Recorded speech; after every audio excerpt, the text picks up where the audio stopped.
This birth story episode from Canada is about an unexpected yet beautiful cesarean birth.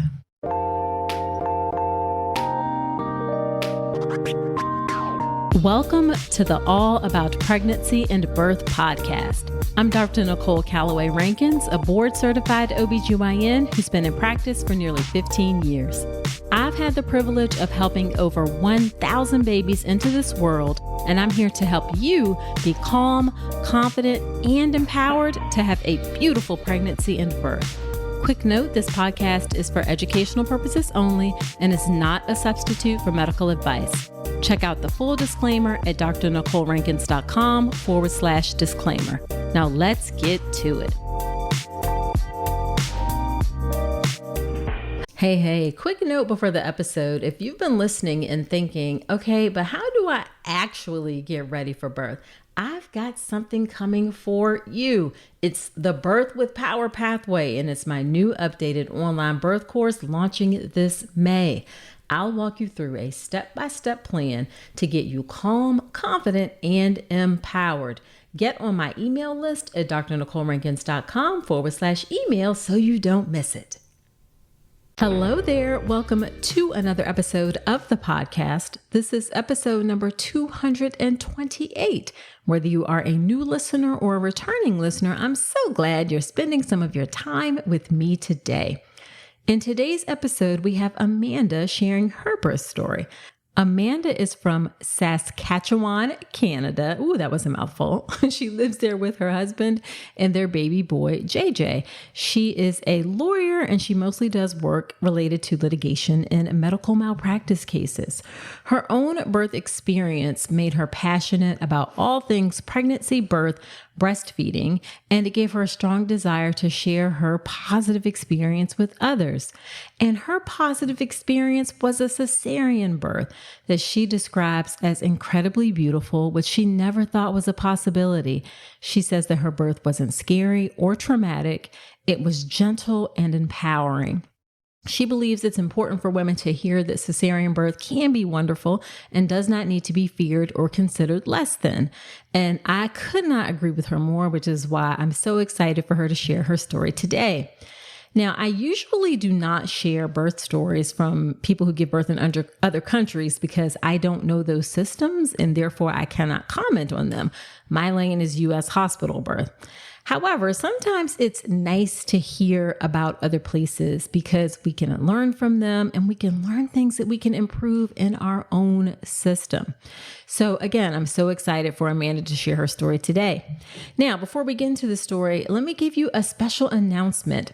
One of the important things about having a beautiful birth experience, no matter how it turns out, is being prepared and making a birth plan. It's a great way to help you feel good going into your birth. And I'm excited to share that my birth plan class, Make a Birth Plan the Right Way, is about to become a pre-recorded class that you can look at whenever you want, absolutely free. I have been doing the class live every few months, but now I'm going to make it a really simple pre-recorded class you can watch at your leisure. You get a workbook to go with it. So I'm super excited to give that to you. Now, in order to know exactly when the class comes out, hop on my email list at drnicolerankins.com/email or head to my website, drnicolerankins.com, and check for updates so you can go ahead and hop on this class. Folks love it, and I know that you will too. Okay, let's get into the episode with Amanda.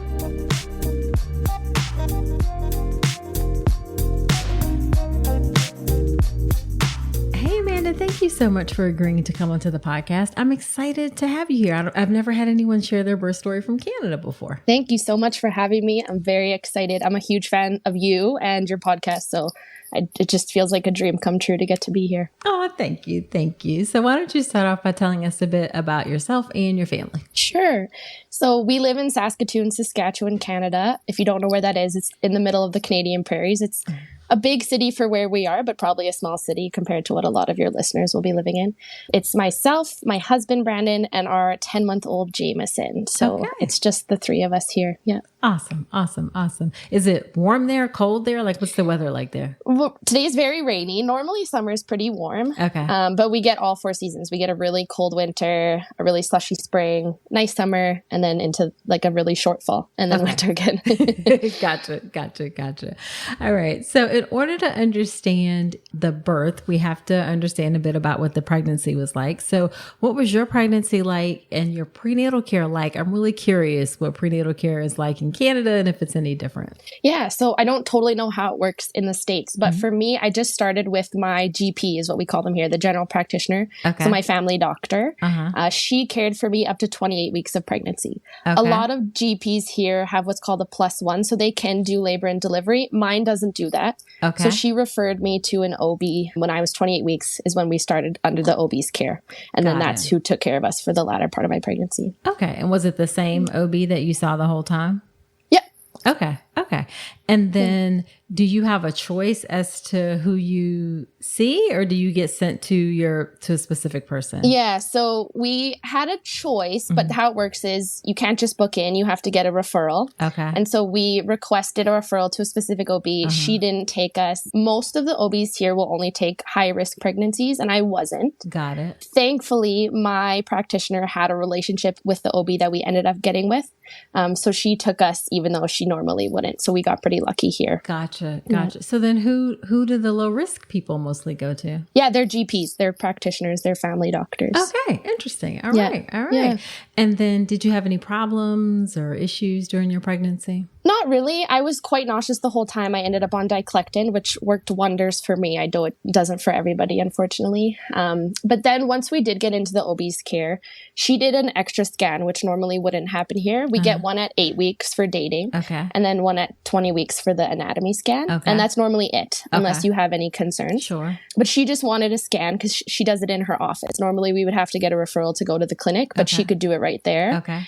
And so she wanted to just take a look so she had a more up-to-date picture of what was going on. And baby was measuring very large. This was at 35 weeks that she took a look. Okay. And baby was measuring 40 plus weeks already. So she said, I want to take another look in a couple weeks, see how fast he's growing in there. Okay. So he ended up being expected to be quite large. I think at 38 weeks, he was measuring 9 pounds already. Okay. So that's when we kind of started talking induction was at that point. Okay. All right. And then I guess we'll save it to see what he ended up weighing at the birth. So then how did you feel about the care you received? I was really happy. I had a great pre-established relationship with my family doctor. She's been my doctor since I was probably 7 or 8 years old. So she knows me really well. Okay. Yeah. So she was phenomenal. She knows I'm quite high anxiety and she knows that. And so she just took really good care of me. And then when we got to our OB, she was also so phenomenal. Okay. She took really, really good care of us. We were so happy with the care we received from them during pregnancy and while we were in hospital. All the care providers we had were amazing, which was great. Good. Yeah. Did you have to travel a long distance for any of your care? No. So like I said, our city's not super big. The farthest appointment we had, I think, was a 15-minute drive. Okay. And that was downtown. We live in, I guess, what would be kind of a little suburb. And the hospital is a 7-minute drive. So nothing was ever very far. Okay. Awesome. All right. So what did you do to prepare for your birth? Yeah. So like I said, I'm a little bit high anxiety. So I like a lot of control. But in pregnancy and birth, you don't really have any. So I over prepared in a way to kind of grasp at any sort of control that I could have. So I listened to your podcast a lot. I listened to Mubby Labor Nurse. I don't know if you know her. She has Instagram. Yeah. I listened to her content. I subscribed to her emails. Dr. Sterling, OBGYN was another one. Yeah. I listened to a lot of hers. There's a local podcast here called Mooney Birthy Stories. I listened to that a lot because it was more specific to Canada births. And then I did a hypnobirthing course through the Positive Birth Company, I think is what it was. Okay. Were you planning for an unmedicated birth? The hope, and someone, I think it was maybe Mummy Labor Nurse who said, try to have preferences, not a plan. Sure. And so I went in with the preference being I wanted to try to go unmedicated. But I was open to, if I was really exhausted or overwhelmed, I would get the epidural. So we tried to be more open. But in my mind, if everything went the way I was hoping it would go, it would be an unmedicated vaginal birth. Gotcha. Okay. What are some other things that maybe you wanted for your birth? Yeah. So we wanted the compress to help prevent tearing. We wanted to be able to be upright and walking around throughout the birth, not kind of stuck to the bed on the monitors. And we were just hoping that labor would happen spontaneously. So Gotcha. those were all our hopes. Gotcha. Now, are doulas in Canada? Like, how are doulas in Canada? Yeah, so there are doulas. I wouldn't say there's a ton where we are. Mm-hmm. They are out-of-pocket expenses, whereas all the other care, midwives included, are covered under our provincial health plan. So we did not have a doula because it just wasn't in our budget. Sure. We did apply for the midwifery program. We weren't able to get accepted. It's very, very hard to get in because there's so few midwives that work in our area. Okay. So that's why we went with our OB care. Gotcha. So you have to apply to see a midwife? Okay. Yeah, and I applied the day I found out I was pregnant. Wow. And we were too late. They were full for the month of September, which is when I gave birth. Wow. Okay. And, yeah. And I presume, obviously, you can't apply before you're pregnant. So no, because you have to know your due date, right? Roughly. Okay. So, okay. Yeah. Interesting. Yeah. And then all of your care is paid for. Yep. So you don't pay anything out of pocket at all. No, we paid. I think we had to pay $100 for my son's birth certificate after he was born, but that was the only out-of-pocket expense that we paid. Okay. Do you pay health insurance premiums at all or anything, or just no? So for things like for something like chiropractor, physio, things like that, my employer pays that, right? And I have that through work. But for anything like this, no, it's all just probably in taxes. I don't really know the logistics of it, but. Yeah. There's nothing that we have to go set up or anything. Okay. So you just go make an appointment and that's it? Yeah. Wow. Yeah. Okay. Lord, that does not happen in the United States. Yeah. From what I've heard, it's quite different. Yes, definitely different.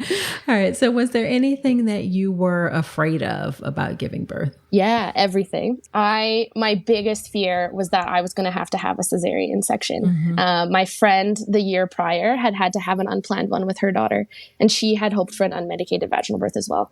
And it ended up being great. Everyone was healthy and happy and things went well. But the thought of having to lay on an OR table, I have never had any sort of surgical procedure before. Okay. I've never been in hospital before. Right. So the whole experience to me seemed really scary because it was so foreign, but especially having to go into an operating room seemed really, really scary. And then I was also very, very scared of the epidural. Okay. Since I was a child, the thought of an epidural has just petrified me. I thought I was going to end up paralyzed or dead. And I don't know where this fear came from. Right. No one in my family has ever had an issue with their epidural. But you just were I just was petrified. Okay. Yeah. Let's talk about something most pregnant women aren't getting enough of, omega-3 DHA. The recommendation is over 200 milligrams a day, but less than 5% of pregnant women in the U.S. meet that. That's one of the reasons I love Ritual's Essential Prenatal. It has 350 milligrams of vegan DHA, plus other key nutrients like methylated folate and choline to support baby's neural tube development. As an OBGYN, I appreciate that Ritual goes beyond the basics. The formula is science-backed, third-party tested for heavy metals and microbes, and every ingredient is traceable. And the delayed release design, it's gentle on the stomach, something that really matters, especially if there's trouble with nausea during pregnancy. You deserve to know exactly what you're putting into your body, especially when it comes to prenatal multivitamins. And with Ritual's dedication to traceable science and sourcing, you always will. See for yourself with 25% off your first month at ritual.com/Dr. Nicole. Start Ritual or add Essential Prenatal to your subscription today. That's ritual.com/Dr. Nicole for 25% off your first month. So then let's get into, what was your labor and birth like? Yeah, it was absolutely everything I didn't plan. Oh, goodness. So we ended up getting induced when I was 39 weeks because baby was measuring so big. Our OB was so wonderful. She knew what my hopes were. She was very understanding. She suggested that we get induced. Okay. But she was very open to what we were hoping for and what we wanted to do. Okay. So we went in when I was 39 weeks.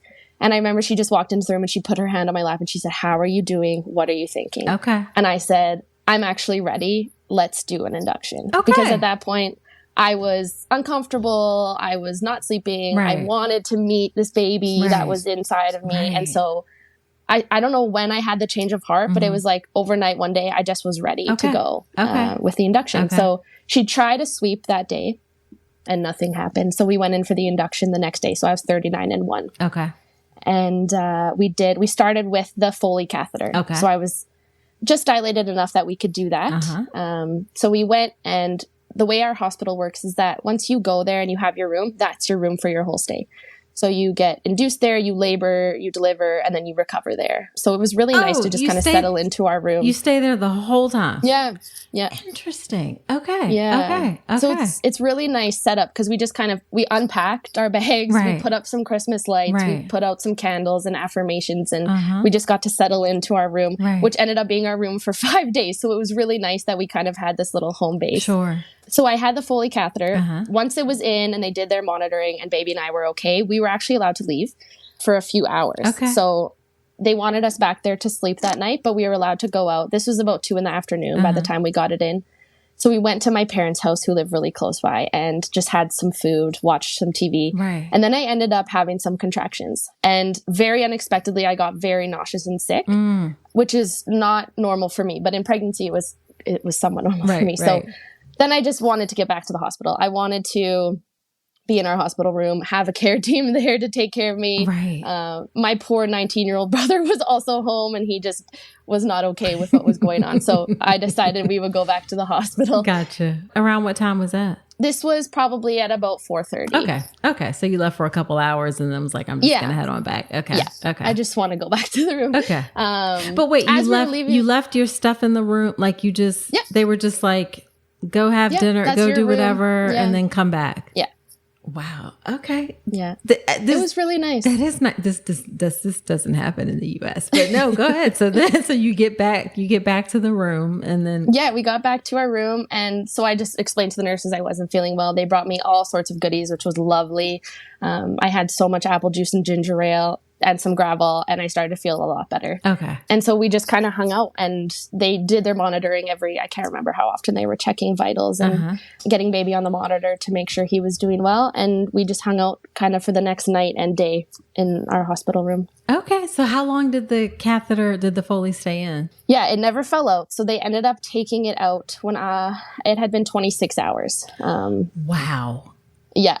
Okay. And then did they do Pitocin during that time? Or yes. Okay. No. After they took it out, they're like, let's start Pitocin now. Right. They were hoping the Foley would work, and it just never really did anything for me. Okay. But I was exhausted. I hadn't slept. The Foley was uncomfortable, and I was contracting while it was in. Sure. So I hadn't slept that whole night, and I just asked if I could have a break now that the Foley was out before we started Pitocin, thinking the Pitocin would really kick things into gear. Right. So the care team was wonderful. They let me have a little nap, and then we started Pitocin. Okay. And I can't remember the dosage. I think it was 5 mils is what we started at. Sure. And then it increased 2 mils every 30 minutes. Okay. And I'm sorry. So a nap, like they were like, oh, just take a little nap. Whenever you wake up, we'll start Pitocin. They said, like, I'll give you an hour. Okay. Is what the nurse said. Got and it. so she came back in and checked on me. I was sleeping. My husband was awake. So they talked. And then she gave me another, I think, 45 minutes. And then she came back and I was awake and we started Pitocin. Got it. Okay. Yeah. Okay. All right. So start the Pitocin and then how did things go from there? Yeah. So nothing really changed. I was having regular contractions. They weren't doing a lot in terms of dilation. I think I ended up at 4 or 5 centimeters overnight at about 4 a.m. So we started Pitocin probably at like 4 p.m. on the Thursday. We had gone in on the Wednesday. And by about 3:45 a.m., they came in and they said, we want to try to break your waters, see if that will get things going.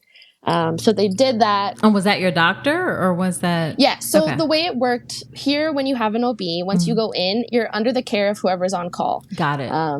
So it was whatever on-call OB was there. And they were all fantastic, which was really nice for us. But it wasn't our personal OB. Gotcha. Okay. So you hadn't met any of the people before?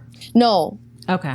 Got it. So that was another source of stress for me because it was all strangers. Sure. Our OB actually wasn't even going to be on call because she was in Ireland. So it was. So there was no chance that you were going to see her. No chance. Got it. Okay. Yeah. So they came in and they broke your water and then. Yeah. Sorry. I got ahead of myself. They came in, they said, we would like to start breaking your water.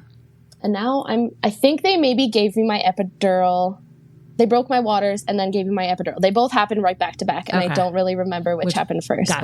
Gotcha. Yeah, it was the same doctor and same nurse that did both. Okay.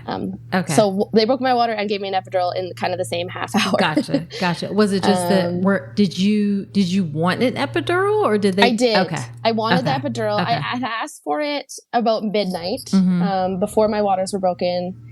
I was contracting. I was exhausted. I wanted to sleep, thinking I would probably be delivering shortly. Right. And so I had asked for an epidural. They got too busy. They weren't able to come. Okay. And so by the time the anesthetist was able to come, they were in there just breaking my waters, or just about to. I can't remember which happened first. So it all happened. Yeah. Gotcha. Okay. Yeah. So how long did you have to wait to get the epidural? I ended up waiting like 4 hours, and I was stressed. Okay. Because they just had a slew of people come in who delivered really quickly. And so they were busy. They were very busy that day. Or that night. Okay. But I got it. So it was good. Okay. And it worked well? It was great. It was just so wonderful compared to all the fears I had built up in my mind. I was getting ready to say, like, how did you wrap your mind around being terrified of getting it and then going to like, I'm just going to get it? Like, how did you get to that point? I think it was the point of exhaustion that I hit, because at this point we're on our second night and I haven't really slept besides that nap.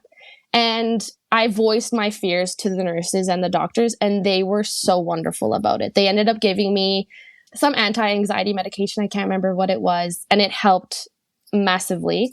And then they walked me through the procedure. They had my husband holding my hands, and they just were so wonderful in helping me manage my fears so that I could get the epidural. Gotcha. And I felt so empowered when I was actually able to get the epidural, and it went fine. Okay, good. And how you said you were about how dilated at that point? I think I was about 5 centimeters dilated at that point. Okay. And then after that, what happened? So after that, I got to about 6, but I was only 25% effaced, and my cervix was very, very high. So they said, we're going to give you some more time. Unfortunately, you've hit the dose of Pitocin where the nurse couldn't just bump it up. She had to wait for the OB to come back. So we just waited. I think it was about an hour, and they came back and checked me again, and I had swelled down to 4 centimeters. So unfortunately, that was not what they were hoping would happen. So that's where we hit our fork in the road. And they said, we can keep trying to get you dilated to go for the vaginal delivery. Here's kind of the risks of doing that. You've had a lot of Pitocin. Here's the risks of continuing on Pitocin, et cetera, et cetera. Or right now you can choose to go for a cesarean birth. And, here's the risks, here's the benefits of going that route. And then we just asked for some time to think about it and talk about it between myself and my husband, because we were overwhelmed at that point. Sure. They gave us some time. I think it was maybe 10, 15 minutes. It wasn't a huge chunk of time, but it was enough. And I right away just turned to my husband and said, I think I want to do the cesarean. I don't like the sounds of all these risks that can come with staying on Pitocin. I'm swelling, I'm bleeding, I'm so tired. My body is not handling this very well. Okay. And so I was ready to go for the cesarean. Shockingly, I still don't really understand how I went from being so terrified to just being fully comfortable with it. Right. My husband was more hesitant. Okay. Because I think it's different for him, because it's my body that would have to go through that. Right. He was very worried about me. He knows I was exhausted. Am I thinking clearly? But ultimately he thought, you know what, I think this is what's best. Okay. And I guess plus he knew that you wanted to avoid it. So he was like, is this like really, okay. Exactly. Okay. Yeah. Okay. It was a big 180 for me to do. Right. So yeah. But we ended up deciding to go for the cesarean. So I think that ended up being 9:30 in the morning when we made the decision. Okay. So then they brought in the team. They all introduced themselves. It was a fresh shift, which was really great. So everyone was chipper and excited. We had a wonderful, wonderful team. We couldn't have had a better team if we handpicked them. Right. And baby was born at 10:18. Like, he was in my arms on the operating table at 10:18. So 48 minutes after we decided to go, we had baby in our arms, which if we had known that at the start, we might have chosen to go that way much sooner. So then I want to ask, so when you got into the operating room, got on the table, how did you feel? I was so happy and peaceful and excited. And I really never would have expected it. Before we went in, I said, can I get another dose of that anxiety medication? I was speaking to the anesthetist and he said, I understand why you want that, but I'm going to tell you right now, this is the birth of your first baby. Right. And you're going to want to be fully alert and fully aware for this moment. And so I'm going to be here for you, and your husband's going to be here for you. And I know you can do it without that medication. And I am so thankful to him for saying that to me, because he was so right. I was just so blissfully overjoyed and excited. And I remember every moment of them, because we had the clear drape, which was also just amazing. Okay. And so we were able to see him. They held him up to us. And then my husband got to go cut the umbilical cord, which is also amazing. Right. He needed a little bit of stimulation for breathing. And then they brought him to me, and we just got to snuggle while they did their business down there. And then I remember it all. And I'm so thankful to that anesthesiologist for suggesting to me that I try to do it without any sort of anxiety medication. Right. Let's be real. Pregnancy has you thinking about everything, from what you eat to where you sleep. And if better sleep and a better planet are both on your list, let me put you on to Avocado Green Mattress. This Earth Month, I'm thinking about how small choices can have a huge impact. That's why I love Avocado. Their certified organic mattresses are made with non-toxic materials, built to last, and crafted in their own zero waste facility. Because quality is sustainability. The longer a mattress lasts, the less ends up in a landfill. And listen, they're not just about eco-friendly talk. They back it up. As a climate neutral certified brand and 1% for the planet member, every Avocado mattress supports a healthier you and a healthier earth. So if you're ready for luxurious sleep that aligns with your values, head to avocadomattress.com today and save up to 10% on certified organic mattresses. Dream of better for you and the planet. Do you remember, like, was the feeling or the sensation during the C-section any issues or anything like that? There was no issues. Thankfully, that friend of mine had mentioned she felt all this like pushing and tugging, not pain, but just the pressure. Right. So I had remembered that because she remembered being really spooked by that. She wasn't expecting it. Yeah. And so I just expected it. It felt normal. Okay. He was very, very high up and really wedged in. Okay. So they had to do a lot of pushing. Got it. And he had very broad shoulders. Okay. We found out. And so there was quite a bit of pushing and tugging, and they eventually got him to come out. Gotcha.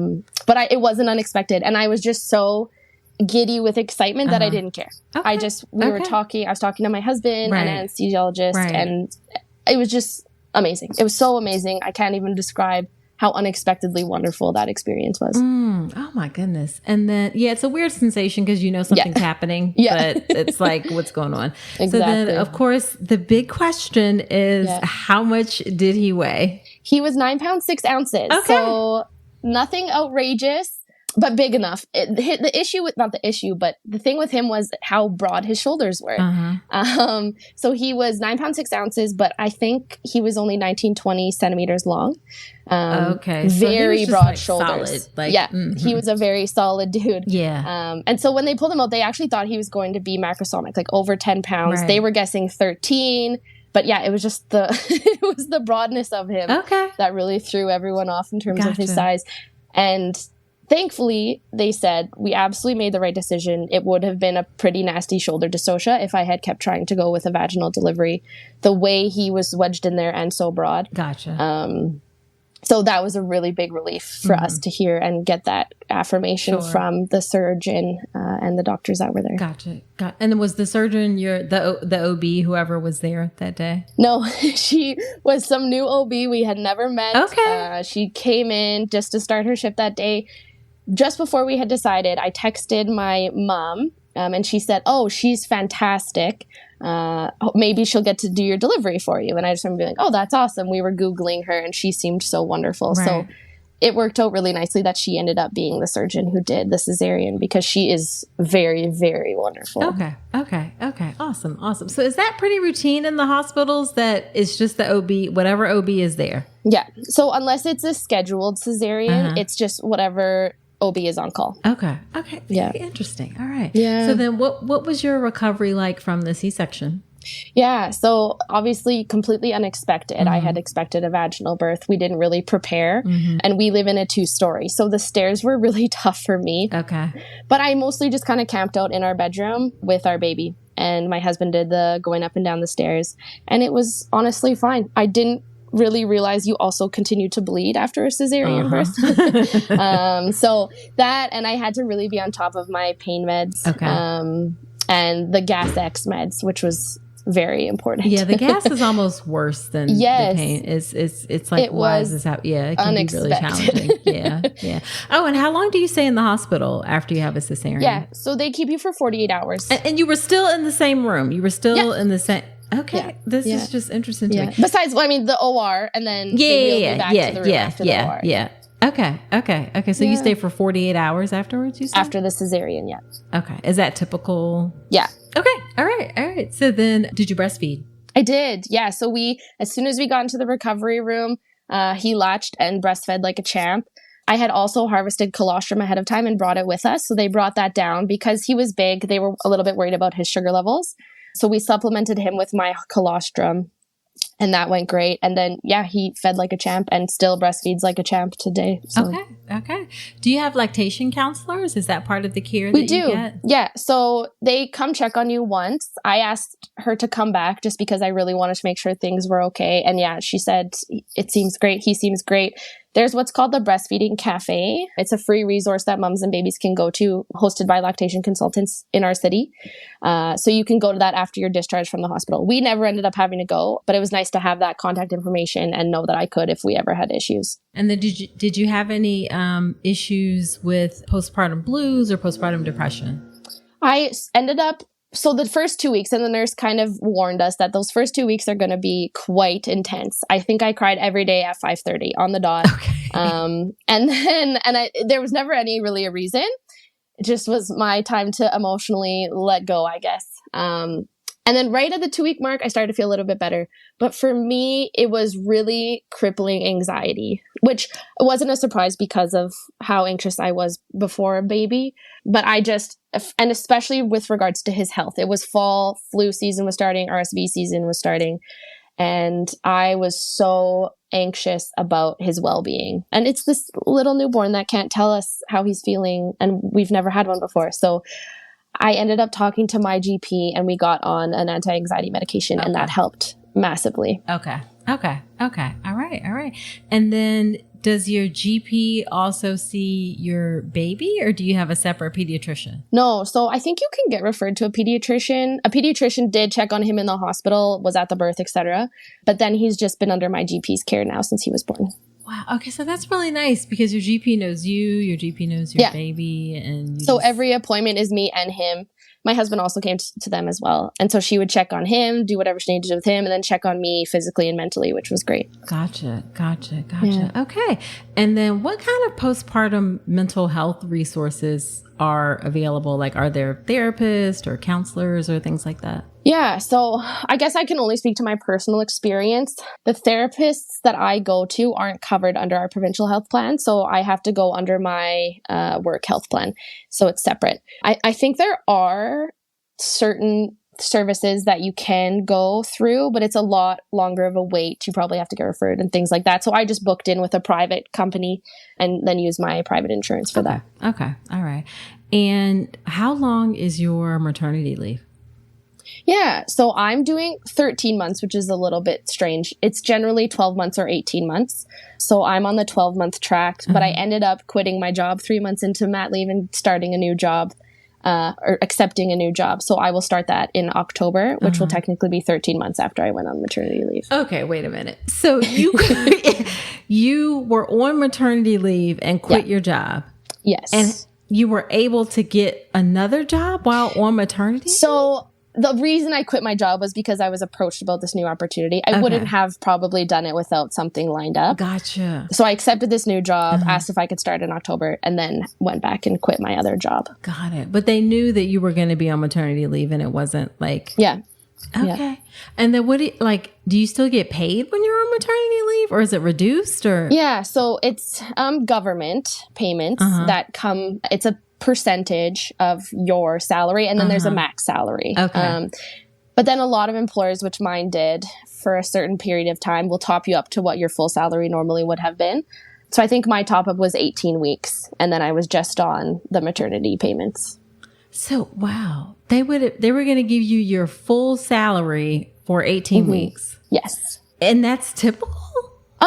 I would say, I think so. In my line of work, yes. Right. I guess I don't know about everybody. Okay. What kind of work do you do? I'm a lawyer. A lawyer. Okay. Yeah. Wow. That is, it's just very interesting. Okay. Yeah. And how is it perceived? Like, is it just like totally normally accepted that you have a baby and you're going to be out of work for a year and then you'll come back? Yeah, I would say so. Again, it kind of depends on your position. I was an associate lawyer, so it was really typical for associates. Some would do 9 months instead of the full 12.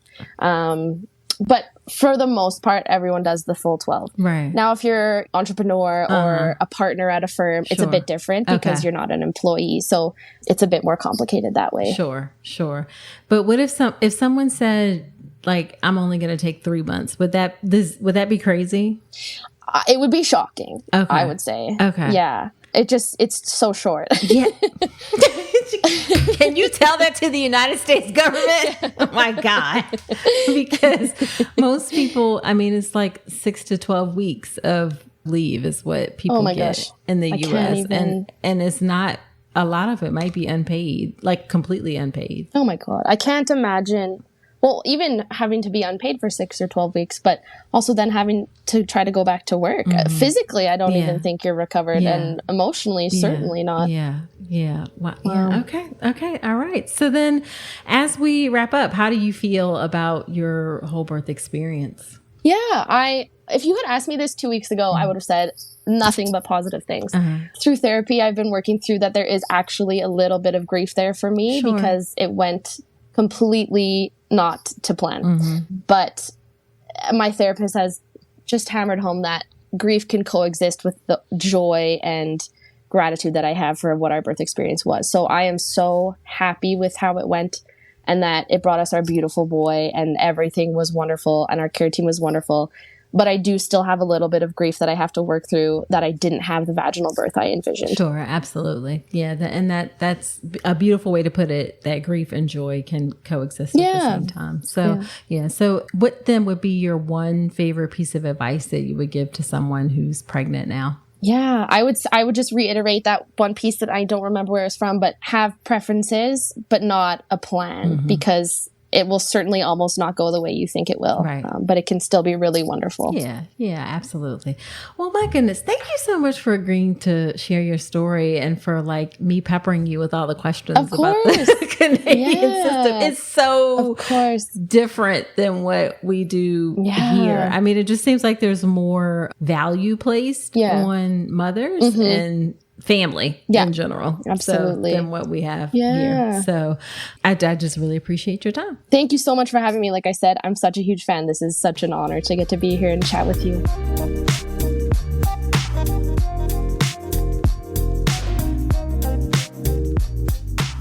Wasn't that a great episode? I'm so grateful Amanda came on to share her story, even though, gosh, there's so many things about the U.S. maternal health system that we need to learn in terms of valuing women and families. The biggest thing, of course, that stands out for me is parental leave. It's absolutely like crazy that we don't get adequate parental leave in this country. And I'm just going to say this as a separate from my Dr. Nicole's notes. One of the ways that we can help change that is to vote and advocate for policy change. So that's my little plug for voting and staying active in politics, because that is the way that maternal health is going to improve in America, to get policies that are really family-centered and long overdue. All right. So after every episode, when I have a guest on, I do something called Dr. Nicole's Notes. Here are my top takeaways, my Dr. Nicole's notes from my conversation with Amanda, in addition to getting politically active and voting. Number one, voice your fears to your care team. That's one of the things that Amanda did. And this is a really important thing to do for a couple of reasons. One, it helps you to feel better when you've expressed your concerns and you can see the response. And then it also helps you to know how your care team is going to approach your fears. I think this comes up a lot for everyone, but definitely in the context of Black women giving birth and being afraid of dying because of the increased mortality rates among Black women. So express your fears and then see how they respond. You want to have somebody who says, hey, I understand where you're coming from. Here are the things I'm going to do to help relieve your fears. That's really, really important. Number two, ask for time to think about something, to think about making a decision. Things are actually rarely a true emergency in obstetrics. A lot of times people say they had an emergency cesarean, and what they really mean is that they had an urgent cesarean. Maybe it happened within 20 minutes, 30 minutes, something like that. That's actually not an emergency cesarean. An emergency is when we are ripping cords out of the wall, we are running down the hall, things are moving exceptionally fast, okay? So you almost always have time to think about things, take a couple minutes if you have questions, discuss it with your partner or a family member or a doula or something you have there, and think about your decision. So don't be afraid to say, hey, can I have a minute to think about this? Don't feel like you have to be rushed into making a decision about something. There's generally always a little time to think about it so you feel better about the decision that you come to. And then the last thing I want to say is grief and joy can coexist when you think about your birth experience.